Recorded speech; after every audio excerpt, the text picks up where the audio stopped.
Така, сега ще направиме баница от моето време, които са били моите баби.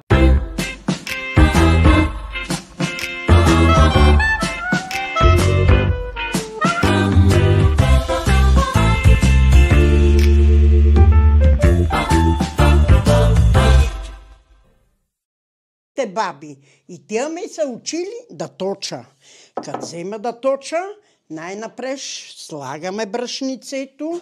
То е замесено от брашно, сол, вода и мая. Постна баница.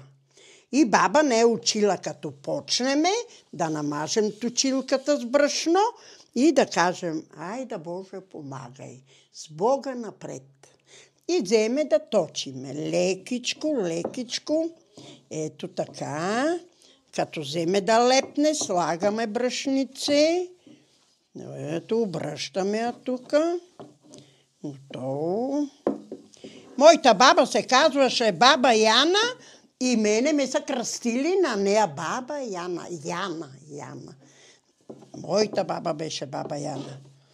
И сега, като вземеме да точиме лекичко, навиваме, ето така, брашното навътре си го слагаме да не лепне, за да стане по-тъничка кората. Един път хващам из едната страна, след това из другата страна, ето така, за да стане тънка кората. Тя като е тънка, така по-хубава стана и се изпечи, а па и след това баницата е по-вкусна. Лекичко. Ние, баба, всичко правим с любов тука. С любов. Всичко като се прави с любов е много хубаво, вкусно. Така, слагаме от тук пак. Така, леко. Ето така, нагоре. Отгоре надолу, за да се разтегне.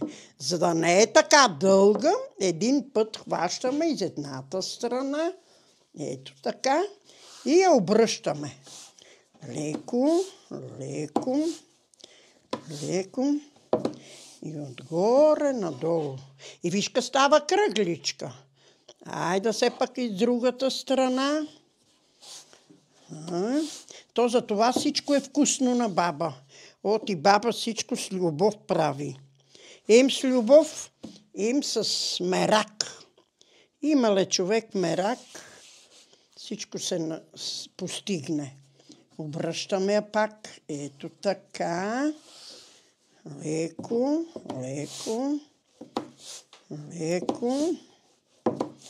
Отгоре, надолу. Ай се и от тука. Така.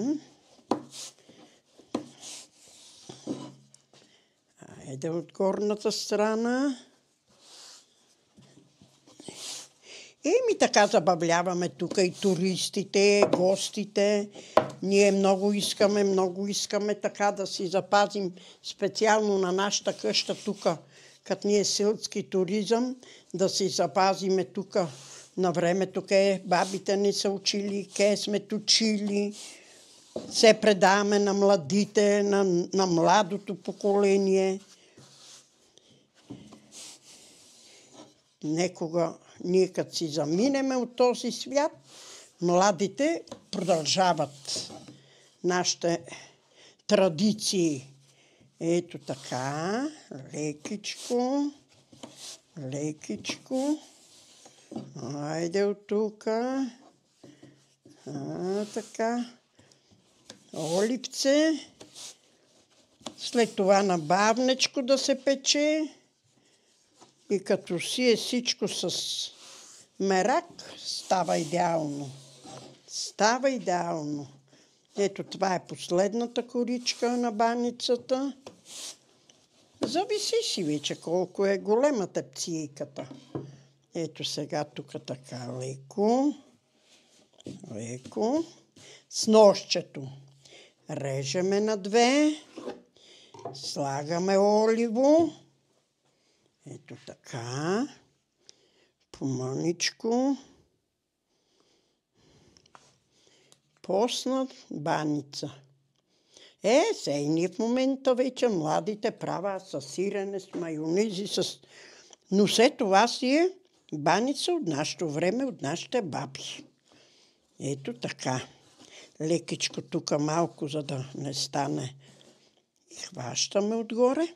Така хващаме нагоре, оти ако е надолу, ще окапе оливото. А така нагоре, оливото да си е в коричката. Айде да се слагаме тук. Ето така. Тя вече почна да бухва. Тя си е много хубаво и тестото. Ето така. Се, че вземе да печеме. Ето. Айде да пази едната страна. И е лекичко. Ето, тепциката е пълничка. Ето баницата. Нека дойде и тя се това от и тя точи. Нека дойде. Ела. Баница. Това е баница на баба. И за това е много хубава. Баба Данка, мързеланка, баба Яна,